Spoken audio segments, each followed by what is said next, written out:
Okay, ಇವಾಗ ಇನ್ನೊಂದು ಹಂತಕ್ಕೆ ಹೋಗೋಣ. ನಮ್ಮ ಹಿಂದಿನ ಜನರೇಷನ್ನ ಒಂದು ಆರೋಗ್ಯಕರ ಜೀವನ ಇವತ್ತಿನ ನಮ್ಮ ಜೆನೆಟಿಕ್ಸ್ನ ಕ್ರಿಯೇಟ್ ಮಾಡಿವೆ, ಡಿ ಎನ್ ಎಸ್ನ ಕ್ರಿಯೇಟ್ ಮಾಡಿವೆ. ಆ ಡಿ ಎನ್ ಎಸ್ ಹೆಂಗೆ ಹಾಳು ಮಾಡ್ಕೋಬೇಕು, ಹಾಳು ಮಾಡ್ಕೋತಾರೆ ಅನ್ನೋದನ್ನು ನೀವು ಹೇಳಿದ್ರಿ, ಹೌದು ಹೇಗೆ ಸರಿ ಮಾಡ್ಕೋಬೇಕು ಅನ್ನೋದನ್ನು ನೀವು ಹೇಳಿದ್ರಿ. ಹೌದು ಆದರೆ ನಾವು ಮುಂದಿನ ಜನ್ರೇಷನ್ಗೆ ಏನು ಕೊಡ್ತಾ ಇದ್ದೀವಿ, ನಮ್ಮ ಮುಂದಿನ ಡಿ ಎನ್ ಎಗೆ ಏನು ಕೊಡ್ತೀವಿ ಅನ್ನೋದು ದೊಡ್ಡ ಪ್ರಶ್ನೆ ಆಗ್ತಾ ಇದೆ. ಇತ್ತೀಚಿನ ದಿನದಲ್ಲಿ ನಾನು ಗಮನಿಸಿದ ಹಾಗೆ ಹೆಣ್ಮಕ್ಳು ರೋಡ್ ಸೈಡಲ್ಲಿ ನಿಂತ್ಕೊಂಡು ಕೈಯಲ್ಲಿ ಒಂದು ಸಿಗರೇಟ್ ಹಿಡ್ಕೊಂಡು ಸೇದೋದೇ ಒಂಥರ ಖುಷಿ ಅವರಿಗೆ. ಹೌದು ಅವ್ರು ಏನೋ ಪ್ರಪಂಚದಲ್ಲಿ ಸಾಧನೆ ಮಾಡಿಬಿಟ್ಟೆ ಅಂತ ಫೀಲ್ ಮಾಡ್ಕೊಳ್ತಾ ಇರ್ತಾರೆ. ನಾನು ಅದರಲ್ಲಿ ಈಕ್ವಾಲಿಟಿ ಹುಡುಕ್ತಾರೆ. I don't understand how it works. ಹೌದು ಸಿಗರೇಟ್ ಖಂಡಿತ. ಸೇದೋದ್ರಲ್ಲಿ ಈಕ್ವಾಲಿಟಿ ಏನು ಸಾಧಿಸ್ತಿದ್ದೀರಾ ನೀವು ಖಂಡಿತ. ಅಂತ. ಆಮೇಲೆ ಆಲ್ಕೋಹಾಲ್, ಗಂಡಸರು ಕುಡಿಯೋದಲ್ಲ, ನಾವು ಕುಡಿತೀವಿ, ನಾವು ಈಕ್ವಲ್ ಇದ್ದೀವಿ ಅವ್ರ ಜೊತೆಗೆ ಅಂತ ಹೇಳ್ತಾರೆ. ಬಟ್ ಈ ಆಲ್ಕೋಹಾಲ್ ಮತ್ತು ಸಿಗರೇಟ್ನಿಂದ ನೆಕ್ಸ್ಟು ನಿಮ್ಮ ಮಗು, ಅದರ ಮೇಲೆ ಇಂಪ್ಯಾಕ್ಟ್ ಏನಾಗುತ್ತೆ? ಮೇಲ್ ಹ್ಯಾಬಿಟ್ಸ್ ಆ್ಯಂಡ್ ಫೀಮೇಲ್ ಹ್ಯಾಬಿಟ್ಸ್ ಎರಡು. ಗಂಡಸರು ಸಿಗರೇಟ್ ಸೇದಿ ಆಲ್ಕೋಹಾಲ್ ಕುಡಿಯೋದ್ರಿಂದ ಆಗಲ್ಲ ಅಂತಲ್ಲ, ಹೌದು ಬಟ್ ಲೆಟ್ಸ್ ಅಂಡರ್ಸ್ಟ್ಯಾಂಡ್. ಹ್ಮ್ ಒಬ್ಬ ಗಂಡಸು ಅಥವಾ ಮೇಲ್, ಅವರ ದುಶ್ಚಟಗಳು ಅವರ ಮಕ್ಕಳ ಮೇಲೆ, ಅವರ ಡಿ ಎನ್ ಎ ಮೇಲೆ ಏನು ಎಫೆಕ್ಟ್ ಆಗುತ್ತೆ? ಹೆಣ್ಣು ಮಕ್ಕಳ ಈ ದುಶ್ಚಟಗಳಿಂದ ಅವರ ಡಿ ಎನ್ ಎ ಮೇಲೆ ಏನು ಎಫೆಕ್ಟ್ ಆಗುತ್ತೆ? ಬಹಳ ಒಂದು ಒಳ್ಳೆ ಪ್ರಶ್ನೆ ಕೇಳಿದ್ರಿ. ಈಗ ನೀವು ಹೇಳಿದ ಹಾಗೆ ಈಕ್ವಾಲಿಟಿ ಬೇಕು, ಎಲ್ಲಿ ಬೇಕು? ಎಜುಕೇಷನಲ್ಲಿ, ಸಾಧನೆಯಲ್ಲಿ ಅಲ್ವಾ? ಅಲ್ಲಿ ಮಾಡೋಣ, ತೋರಿಸೋಣ, ನಾವು ನಿಮಗಿನ್ನ ಚೆನ್ನಾಗಿ ಕೆಲಸ ಮಾಡ್ತೀವಿ ಅಂತ. ಏಕೆಂದರೆ ಫೀಮೇಲ್ ಬ್ರೈನೇ ಆ ಥರ ಇದೆ, ಮಲ್ಟಿ ಟಾಸ್ಕಿಂಗ್ ಬ್ರೈನ್ ನೆಟ್ವರ್ಕ್ ತುಂಬ ಅದ್ಭುತವಾಗಿರೋದ್ರಿಂದ she is a multitasker. ಬಹಳಷ್ಟು ಕೆಲಸಗಳ ಅದ್ಭುತವಾಗಿ ಮಾಡ್ಬೋದು. ಅಲ್ಲಿ ಮಾಡೋಣ. ನೀವು ಹೇಳಿದ್ರಲ್ಲ ಹ್ಯಾಬಿಟ್ಸ್ ಅಂತ, ಅದನ್ನು ಅಲ್ಲಿ ಈಕ್ವಾಲಿಟಿ ಅಂತ ಮಾಡೋದಿದೆಯಲ್ಲ, ಅದು ಒಂದು ಭ್ರಮೆ ಅಂತಲೇ ಅನ್ಬೋದು. ಅಲ್ಲಿ ನಾನು ಈಕ್ವಾಲಿಟಿ ತೋರಿಸ್ತೀನಿ, ನಿನ್ನ ಥರ ನಾನು ಸೇರ್ತೀನಿ, ನಿನ್ನ ಥರ ನಾನು ಕುಡಿತೀನಿ ಅಂತಂದರೆ ಖಂಡಿತವಾಗ್ಲೂ ನಮ್ಮ ದೇಹವನ್ನು ನಾವೇ ಹಾಳು ಮಾಡ್ಕೊತಾ ಇದ್ದೀವಿ ಅಂತ. ಕಾರಣ, ಹೆಣ್ಣು ಗಂಡು ಅಂದಾಗ ಬೇಸಿಕಲಿ ಫಿಸಿಕಲ್ ಆಗು ಬಹಳಷ್ಟು ವ್ಯತ್ಯಾಸಗಳು ಇದೆ. ನಾವು ನೋಡಿದಾಗ್ಲೇ ಫಿಸಿಕಲ್ ಸ್ಟ್ರೆಂತ್ ಅಂತ ಬಂದಾಗ ಮೇಲ್ಸ್ ಆರ್ ಸ್ವಲ್ಪ ಸ್ಟ್ರಾಂಗ್ ಇರ್ತಾರೆ, ಫೀಮೇಲ್ಸು ಫಿಸಿಕಲಿ ಸ್ವಲ್ಪ ವೀಕು, ಆದರೆ ಮೆಂಟಲ್ ಸ್ಟ್ರೆಂತ್ ಫೀಮೇಲ್ಗೆ ಜಾಸ್ತಿ ಇರುತ್ತೆ, ಅದು ಬೇರೆ ಪ್ರಶ್ನೆ. ಅದು ಡಿಫ್ರೆನ್ಸು. ಮತ್ತು ದೇಹದ ಒಳಗಡೆ ನೋಡಿದಾಗ ಬೇರೆ ಅಂಗಾಂಗಗಳು, ಹೃದಯ, ಶ್ವಾಸಕೋಶ, ಜೀರ್ಣಾಂಗ ಅವೆಲ್ಲದು ಒಂದೇ ಇರ್ಬೋದು. ಜನನೇಂದ್ರಿಯಗಳಲ್ಲಿ ವ್ಯತ್ಯಾಸ ಇದೆ. ಜನನೇಂದ್ರಿಯದಲ್ಲಿ ವ್ಯತ್ಯಾಸ ಬಂದಾಗ ಹಾರ್ಮೋನಲ್ಲಿ ವ್ಯತ್ಯಾಸ ಕಂಡೇ ಕಾಣ್ತೀವಿ ನಾವು. ಪುರುಷರಲ್ಲಿ ಟೆಸ್ಟೋಸ್ಟಿರಾನ್ ಅಂತ ಹಾರ್ಮೋನು ಜಾಸ್ತಿ ಪ್ರಮಾಣದಲ್ಲಿ, ಡಾಮಿನೇಟಿಂಗ್ ಹಾರ್ಮೋನು ಜಾಸ್ತಿ ಇರ್ತದೆ. ಆ ಟೆಸ್ಟೋಸ್ಟಿರಾನ್ ಹಾರ್ಮೋನಿಂದನೇ ಪುರುಷತ್ವ, ಅವರ ಒಂದು ಗಡ್ಡ ಮೀಸೆ ಬರೋಂಥದ್ದೇ ಆಗಲಿ, ವಾಯ್ಸು ಹದಿಹರೆಯದಲ್ಲಿ ಒಡೆಯೋದೇ ಆಗಲಿ, ಅದೆಲ್ಲದನ್ನು. ಮತ್ತು ಅಗ್ರೆಸಿವ್ ನೇಚರು, ಏನಕ್ಕೆ ಅವರು ಸ್ವಲ್ಪ ಅಗ್ರೆಸಿವ್ ಆಗಿರ್ತಾರೆ ಅಂದರೆ ಟೆಸ್ಟೋಸ್ಟಿರಾನ್ ಡಾಮಿನೇಟ್ ಆಗಿರುತ್ತೆ. ಹೆಣ್ಣು ಮಕ್ಕಳಲ್ಲಿ ಎಸ್ಟ್ರೋಜನ್ ಅಂತ ಹಾರ್ಮೋನು. ಎಸ್ಟ್ರೋಜನ್ ಹಾರ್ಮೋನು ಇದನ್ನು ನಾವು ಒಂದು ಮೆನಿಸ್ಟ್ರೇಷನ್ ಅಂತ ಶುರು ಆಗುತ್ತಲ್ಲ, ಆ ಸಂದರ್ಭದಿಂದ ಜಾಸ್ತಿ ಇರುತ್ತೆ. ಅದು ಒಂದು ಹೆಣ್ಣು ಹಾರ್ಮೋನು ಅಂತ ಹೇಳ್ಬೋದು, ಡಾಮಿನೇಟಿಂಗು. ಗಂಡಸರಲ್ಲೂ ಸ್ವಲ್ಪ ಮಟ್ಟಿಗೆ ಎಸ್ಟ್ರೋಜನ್ ಇರುತ್ತೆ, ಹೆಂಗಸರಲ್ಲೂ ಸ್ವಲ್ಪ ಟೆಸ್ಟೋಸ್ಟಿರಾನ್ ಇರುತ್ತೆ, ಇಲ್ಲ ಅಂತಲ್ಲ. ಬಟ್ ಎಸ್ಟ್ರೋಜನ್ನು ಅನ್ನುವ ಹಾರ್ಮೋನು ಡಾಮಿನೇಟಿಂಗು. ಇದು ಭಾಳ ಮೊದಲನೇದಾಗಿ ನಾವು ತಿಳ್ಕೋಬೇಕಾದಂಥ ವ್ಯತ್ಯಾಸ. ಮೊದಲು ಹಾರ್ಮೋನ್ಗಳಲ್ಲೇ ವ್ಯತ್ಯಾಸ ಇದೆ. ಎಸ್ಟ್ರೋಜನ್ನು, ಪ್ರೊಲ್ಯಾಕ್ಟಿನ್ನು, ಈ ಥರದ್ದು ಕೆಲವೊಂದು ಹಾರ್ಮೋನುಗಳು ಹೆಣ್ಣು ಮಕ್ಕಳಲ್ಲಿ ಜಾಸ್ತಿ ಇದೆ. ಸೊ ಈಗ ಗಂಡಸರು ಮಾಡಿದ ಹಾಗೆ ನಾನು ಮಾಡ್ತೀನಿ ಅಂದರೆ, ಉದಾಹರಣೆಗೆ ಹೇಳಬೇಕು ಅಂದರೆ ಆಲ್ಕೋಹಾಲ್ ಬಗ್ಗೆ ನೀವು ಹೇಳಿದ್ರಿ. ಈಗ ನ್ಯೂ ಇಯರ್ ಅಂದಾಗ ನಾವು ನೋಡಿದ್ವು ಬೆಂಗಳೂರಿನಲ್ಲಿ ಯಾವ ಪರಿಸ್ಥಿತಿ ಇತ್ತು. ಈಗ ನೋಡಿ, ಅಷ್ಟೇ ಪ್ರಮಾಣದ ಆಲ್ಕೋಹಾಲು ಗಂಡಸು ಸೇವನೆ ಮಾಡಿದ್ರೆ ಅಂಥದ್ದೇನೂ ಆಗಲ್ಲ. ಆದರೆ ಅಷ್ಟೇ ನೀವು ಸುಮ್ಮನೆ ಆ ಸೀನ್ ನೋಡಿದಾಗ ಟಿ ವಿಲಿ ಹುಡುಗಿರನ್ನ ಎತ್ಕೊಂಡು ಹೋಗ್ತಾ ಇದ್ರು, ಹುಡುಗರು ಸ್ವಲ್ಪ ಹಾಗೆ ಹೋಗ್ತಾ ಇದ್ರು. ಅಂದರೆ ಅಷ್ಟೇ ಸೇವನೆ ಇವರು ತಡ್ಕೊಳಕ್ಕಾಗಿಲ್ಲ. ಅಂದರೆ ದೇಹದಲ್ಲಿ ನಡೆಯುವ ಕ್ರಿಯೆ ಇದೆಯಲ್ಲ, ಅದು ಕೋಪಪ್ ಮಾಡ್ತಾ ಇಲ್ಲ ಅಂತ ನಾವು ಅರ್ಥ ಮಾಡ್ಕೋಬೇಕು. Same dose of alcohol consumption ಗಂಡಸರಲ್ಲಿ ಬೇರೆ ಥರ ಪರಿಣಾಮ ಬೀರುತ್ತೆ, ಹೆಂಗಸರಲ್ಲಿ ಅವರಲ್ಲಿ ಸೇಫ್ ಡೋಸ್ ಅನ್ನೋದು ಇಲ್ಲಿ ಟಾಕ್ಸಿಕ್ ಆಗುತ್ತೆ, ವಿಷದ ಥರ. Sorry to interrupt. ಇನ್ನೊಂದು ನಾನು ಅಬ್ಸರ್ವ್ ಮಾಡಿದ್ದು ಮತ್ತು ಕೆಲವೊಂದು ಅಧ್ಯಯನಗಳು, ಸೇಮ್ ಡೋಸ್ ಆಫ್ ಆಲ್ಕೋಹಾಲ್ ಮನುಷ್ಯನ ಗಂಡಸಿನ ದೇಹದ ಆರೋಗ್ಯದ ಮೇಲೆ ಪ್ರಭಾವ ಬೀರೋದಕ್ಕೂ ಹೆಣ್ಣಿನ ದೇಹದ ಮೇಲೆ ಆರೋಗ್ಯ, ಎಸ್ಪೆಷಲಿ ಅವರ ಲಿವರ್ ಫಂಕ್ಷನ್ ಮೇಲೆ ಪ್ರಭಾವ ಬೀರೋದಕ್ಕೂ ಬಹಳ ವ್ಯತ್ಯಾಸ ಇದೆ. ಆ್ಯಂಡ್ ಆಲ್ಕೋಹಾಲ್ ಅಡಿಕ್ಷನ್ ಗಂಡಸಿನ ದೇಹಕ್ಕಿಂತ ಹೆಚ್ಚಿನ ಕೆಟ್ಟ ಪರಿಣಾಮ ಹೆಣ್ಣಿನ ದೇಹದ ಮೇಲೆ. ಅಂದರೆ ಅವರ ಡೆತ್ ರೇಟ್ ಕೂಡ, ಇಫ್ ಐ ಆಮ್ ರೈಟ್, ನಾನು ನೋಡಿರೋ ಪ್ರಕಾರ, ನಾನು ಓದಿರೋ ಪ್ರಕಾರ, ಆಲ್ಕೋಹಾಲ್ ಕನ್ಸಂಪ್ಷನ್ ಆಮೇಲೆ ಸಿಗರೇಟ್ ಸ್ಮೋಕಿಂಗ್ ಕನ್ಸಂಪ್ಷನಿಂದ ಅವರಿಗೆ ತುಂಬ ಕ್ರಿಟಿಕಲ್ ಹೆಲ್ತ್ ಪ್ರಾಬ್ಲಮ್ಸ್, ಆರೋಗ್ಯ ಸಮಸ್ಯೆಗಳು ತುಂಬ ಬೇಗ ಬರುತ್ತೆ. ಗಂಡಸರಿಗಿಂತ ಏಜಿನಲ್ಲಿ, ಆಮೇಲೆ ಆ ಪೀರಿಯಡ್ ಬೇಗ ಅವರನ್ನು ಅನಾರೋಗ್ಯಕ್ಕೀಡು ಮಾಡುತ್ತೆ. ಕೆಲವೊಂದೆಲ್ಲ ತುಂಬ ಕ್ರಿಟಿಕಲ್ ಇರುತ್ತೆ, ಹೌದು. ಸರ್ವೈವಲ್ ರೇಟ್ ಕಮ್ಮಿ ಇರುತ್ತೆ. ಎಸ್, ಇದ್ರ ಬಗ್ಗೆನೇ ನಾನು ಒಂದು ವೈಜ್ಞಾನಿಕವಾಗಿ ನಿಮಗೆ ಅದನ್ನು ಹೆಚ್ಚು ಬೆಳಕನ್ನು ನೀಡ್ತೀನಿ. ಏನಾಗುತ್ತೆ ಅಂತಂದರೆ, ಮೊದಲನೇದು, ಎಲ್ಲರ ದೇಹದಲ್ಲೂ ಪುರುಷ ಮಹಿಳೆಯರ ದೇಹದಲ್ಲಿ ಒಂದು ADH ಅಂತ ಹಾರ್ಮೋನ್ ಇದೆ, ಆಲ್ಕೋಹಾಲ್ ಡಿಹೈಡ್ರಾಜಿನೇಸ್ ಅಂತ.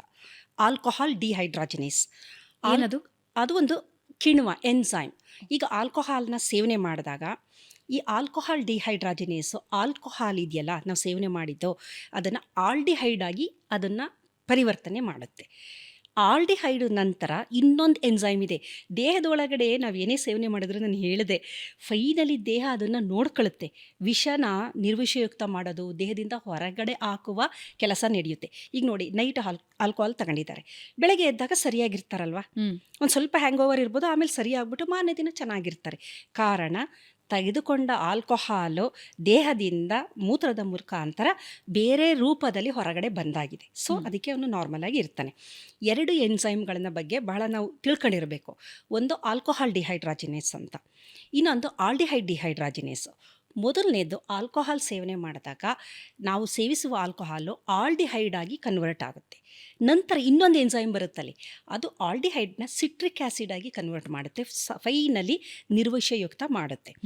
ಮಹಿಳೆಯರಲ್ಲಿ ಏನಾಗುತ್ತೆ ಅಂದರೆ, ಇದು ಎಲ್ಲೆಲ್ಲಿ ಇರುತ್ತೆ ಅಂದರೆ ಕರುಳಿನಲ್ಲಿರುತ್ತೆ, ಗ್ಯಾಸ್ಟ್ರಿಕ್ ಅಂತ ಅಂತೀವಿ. ಸೇವಿಸಿದ ತಕ್ಷಣ ಗ್ಯಾಸ್ಟ್ರಿಕ್ ಅಂದರೆ ಕರುಳಿನಲ್ಲಿ ಈ ADH ಅನ್ನುವ ಒಂದು ಕಿಣ್ವ ಇದೆ. ಸೇವಿಸಿದ ತಕ್ಷಣ ಏನಾಗುತ್ತೆ, ಅದನ್ನು ಆಲ್ಡಿಹೈಡ್ ಆಗಿ ಇಮಿಡಿಯೇಟಾಗಿ ಕನ್ವರ್ಟ್ ಮಾಡುತ್ತದು. ಮಾಡಿಬಿಟ್ಟು ತಕ್ಷಣ ದೇಹ ರೆಡಿಯಾಗಿರುತ್ತೆ.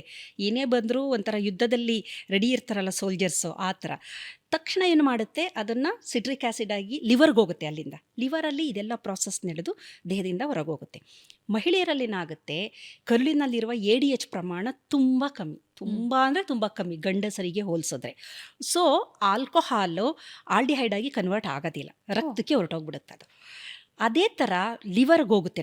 ನಂತರ ಲಿವರಲ್ಲೂ ಅಷ್ಟೇ ADH ಇದೆಯಲ್ಲ, ಆಲ್ಕೋಹಾಲ್ ಡಿಹೈಡ್ರಾಜಿನೇಸು, ಆಲ್ಡಿಹೈಡ್ ಡಿಹೈಡ್ರಾಜಿನೇಸ್ ಪ್ರಮಾಣ ಗಂಡಸರಿಗಿನ್ನ ಕಮ್ಮಿ ಇರುತ್ತದೆ. ಹಾಗಾಗಿ ಏನಾಗುತ್ತೆ, ಇದು ರಕ್ತದಲ್ಲಿ ಈ ಆಲ್ಕೋಹಾಲು ಹೆಚ್ಚಾಗಿರೋದ್ರಿಂದ ಪುರುಷರಿಗೆ ಹೋಲಿಸಿದರೆ ಮಹಿಳೆಯರ ದೇಹದ ಮೇಲೆ ದುಷ್ಪರಿಣಾಮ ಬೀರುವ ಸಾಧ್ಯತೆಗಳು ತುಂಬ ಅಂತ. ಅಡಿಕ್ಟೆಡ್ ಪರ್ಸೆಂಟೇಜ್ ಕೂಡ ಜಾಸ್ತಿ, ಅಡಿಕ್ಷನು ಜಾಸ್ತಿ ಆಗುತ್ತೆ, ದೇಹಕ್ಕೆ ತೊಂದರೆನೂ ಜಾಸ್ತಿ ಆಗುತ್ತೆ. ಇನ್ನೊಂದು ಬಹಳ ಮುಖ್ಯ ಕಾರಣ ಏನಂದರೆ ಎಸ್ಟ್ರೋಜನ್, ಫೀಮೇಲ್ ಹಾರ್ಮೋನ್ ಇದೆಯಲ್ಲ ಎಸ್ಟ್ರೋಜನ್ನು, ಆಲ್ಕೋಹಾಲ್ನ ರೀಅಬ್ಸಾರ್ಬ್ ಮಾಡ್ಕೊಳ್ಳುತ್ತೆ, ಟೆಸ್ಟೋಸ್ಟಿರಾನ್ ಮಾಡ್ಕೊಳ್ಳಲ್ಲ. ಇದು ಭಾಳ ಮುಖ್ಯವಾದ ಡಿಫ್ರೆನ್ಸ್. ರೀಅಬ್ಸರ್ವ್ ಮಾಡೋದು ಅಂದರೆ ಅದನ್ನು ಈಗ ಹೋಗ್ತಾ ಇದೆ ಅಲ್ವಾ ಹೊರಗಡೆ, ಪುನಃ ಎಳ್ಕೊಳ್ಳೋದು. ಇದು ದೇಹದಿಂದ ಹೊರಗಡೆ ಹೋಗ್ಬೇಕಲ್ವಾ, ಗಂಡಸರಲ್ಲಿ ಹೊಟ್ಟೋಗುತ್ತೆ, ಟೆಸ್ಟೋಸ್ಟಿರಾನು ಇನ್ಫ್ಲೂಯೆನ್ಸ್ ಮಾಡಲ್ಲ. ಆದರೆ ಮಹಿಳೆಯರಲ್ಲಿ ರೀಅಬ್ಸಾರ್ಪ್ಷನ್ ಆಫ್ ಆಲ್ಕೋಹಾಲ್, ಎಸ್ಟ್ರೋಜನ್ ಅನ್ನುವ ಹಾರ್ಮೋನು ಪ್ಲಸ್ ಆಲ್ಕೋಹಾಲು ಎರಡೂ ಸೇರ್ಕೊಂಡ್ರೆ ದೇಹ ಡ್ಯಾಮೇಜ್ ಆಗೋದ್ರಲ್ಲಿ ಏನೂ ಸಂದೇಹನೇ ಇಲ್ಲ. ಈ ಸಂದರ್ಭದಲ್ಲಿ ಏನಾಗುತ್ತೆ ಅಂದರೆ, ಡೊಪಮೈನ್ ಅಂತ ನಮ್ಮ ಮೆದುಳಿನಿಂದ ಬಿಡುಗಡೆಯಾಗುವ ಹಾರ್ಮೋನ್ ಏನಿದೆ, ಅದು ಸ್ಪೈಕ್ ಜಾಸ್ತಿ ಪ್ರಮಾಣದಲ್ಲಿ ಮಹಿಳೆಯರಲ್ಲಿ ಅದು ಇದಾಗ್ತಾ ಬರುತ್ತೆ, ಜಾಸ್ತಿ ಆಗ್ತಾ ಹೋಗುತ್ತೆ. ಇದರ ಜೊತೆಯಲ್ಲಿ ಒಂದು CYP2 ಅಂತ, CYP1E2 ಅಂತ ಒಂದು ಜೀನ್ ಇದೆ.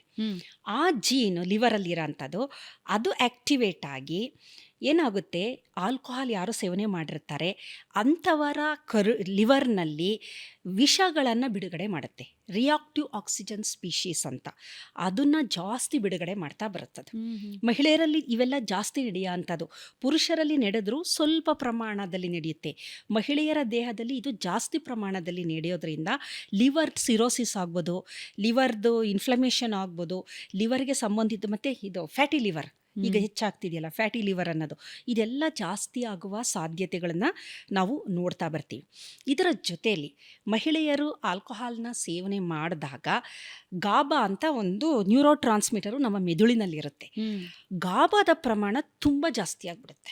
ಏನು ಮಾಡುತ್ತೆ ಅದು? ಗಾಬಾ ಅಂದರೆ ಅದು ಇನಿಬಿಟ್ ಮಾಡಬೇಕು. ಈಗ ನಾನು ಏನೋ ಒಂದು ಆಕ್ಸಿಡೆಂಟ್ ನೋಡ್ತೀನಿ, ಅದು ನೋಡಿದಾಗ ನನಗೆ ತುಂಬ ಹೆದರಿಕೆ ಎಲ್ಲ ಆಯಿತು, ಶಾಕ್ ಆಯಿತು. ಅದು ಶಾಕ್ನ ಕಮ್ಮಿ ಮಾಡೋ ಅಂಥದ್ದು ಇನಿಬಿಟರಿ ನ್ಯೂರೋ ಟ್ರಾನ್ಸ್ಮಿಟರ್ ಅಂತ ಕರಿತೀವಿ. ಅದು ಕಮ್ಮಿ ಮಾಡಬೇಕು ನಾರ್ಮಲ್ ಆಗಿದ್ದಾಗ. ಆದರೆ ಈ ಆಲ್ಕೋಹಾಲ್ ಸೇವನೆ ಮಾಡಿದವರಲ್ಲಿ ಗಾಬನೇ ಜಾಸ್ತಿ ಆಗಿಬಿಡುತ್ತೆ. ಸೊ ಅವ್ರಿಗೇನಾಗುತ್ತೆ ಅಂತಂದರೆ, ಸೆಡೇಷನ್ ಅವ್ರು ಏನು ಮಾಡ್ತಿದ್ದಾರೆ ಗೊತ್ತಾಗಲ್ಲ, ಏನು ನಡೀತಾ ಇದೆ ಸುತ್ತಮುತ್ತ, ಅವ್ರ ಮೇಲೆ ಏನು ಅತ್ಯಾಚಾರ ಆಗುತ್ತಾ ಅಥವಾ ಅವ್ರ ಮೇಲೆ ಏನು ನಡೆಯುತ್ತಾ, ಅವ್ರು ಎಲ್ಲಿದ್ದಾರೆ, ಯಾರ ಜೊತೆ ಇದ್ದಾರೆ, ಏನು ಮಾಡ್ತಿದ್ದಾರೆ, ಏನೂ ಗೊತ್ತಾಗೋದಿಲ್ಲ. ಸೆಡೇಷನ್, ತುಂಬ ಸೆಡೇಷನ್ ಜಾಸ್ತಿ ಆಗುತ್ತೆ. ಆಮೇಲೆ ಮೈಮರೆವು, ಗ್ಲೂಟಮೇಟ್ ಅಂತ ಒಂದಿದೆ. ಗ್ಲುಟಮೇಟ್ ಅಂತ ಇನ್ನೊಂದು ಹಾರ್ಮೋನು. ಅದರ ಪ್ರಮಾಣ ತುಂಬ ಕಮ್ಮಿ ಇರುತ್ತೆ. ಅದು ಇದು ಎಕ್ಸೈಟೇಟರಿ, ನೋಡಿದ ತಕ್ಷಣ ಸ್ಟಿಮ್ಯುಲೇಷನ್ ಕೊಡೋಂಥದ್ದು. ಸೊ ಏನಾಗುತ್ತೆ ಅಂದರೆ, ಅವರಿಗೆ ಮುಂದಿನ ದಿನದಲ್ಲಿ ಯಾರು ಆಲ್ಕೋಹಾಲ್ನ ಸೇವನೆ ಮಾಡ್ತಾರೆ, ಮೆಮೊರಿ ಲಾಸ್ಗಳು, ಫೋಕಸ್ ಕಮ್ಮಿ ಆಗೋದು, ಮೆಮೊರಿ ಲಾಸ್ ಆಗೋದು, ರೆಸ್ಟ್ಲೆಸ್ನೆಸ್ಸು. ಪುರುಷರಿಗೆ ಹೋಲಿಸಿದ್ರೆ ಇಲ್ಲಿ ಡ್ಯಾಮೇಜು ತುಂಬಾ ಜಾಸ್ತಿ ಆಗುತ್ತೆ. ಅವ್ರಿಗೆ ಆಗೋದಿಲ್ಲ ಅಂತ ಹೇಳ್ತಲ್ಲ ನಾನು. ಹಂಗನ್ಕೊಂಡು ನೀವು ಪುರುಷರು ನೀವು ಸೇಫ್ ಝೋನಲ್ಲಿ ಇದ್ದೀರಾ, ಇವ್ರು ಮಾತ್ರ ಡೇಂಜರ್ ಝೋನು, ನೀವು ಕುಡಿಬೋದು ಅಂತ ಪರ್ಮಿಷನ್ ಇಲ್ಲ ಅಲ್ಲಿ. ಪರ್ಸೆಂಟೇಜ್ ಹೆಣ್ಮಕ್ಳಿಗೆ ತುಂಬ ಜಾಸ್ತಿ ಎಫೆಕ್ಟ್ ಆಗೋದು. ಹಾಗಾಗಿ ನಾವು ಹೇಳೋದು, ನಾನು ಈಕ್ವಲ್ ಅಂತ ಬೇರೆ ಎಲ್ಲದರಲ್ಲೂ ಬೇಕಾದ್ರೆ ಮಾಡಿ, ನೀವು ಎಜುಕೇಷನಲ್ಲಿ ಕಾಂಪೀಟ್ ಮಾಡಿ, ಕಾಂಪಿಟೇಟಿವ್ ಎಕ್ಸಾಮ್ಸ್ಗಳು ತಗೊಳ್ಳಿ, ಸಾಧನೆ ಮಾಡಿ, ಎಲ್ಲ ಮಾಡಿ. ನಾನು ಕುಡಿತೀನಿ ಈಕ್ವಲ್ಲು, ನಾನು ಸ್ಮೋಕ್ ಮಾಡ್ತೀನಿ ಈಕ್ವಲ್ ಅಂತ ಮಾಡೋಕ್ಕೆ ಹೋಗಬೇಡಿ.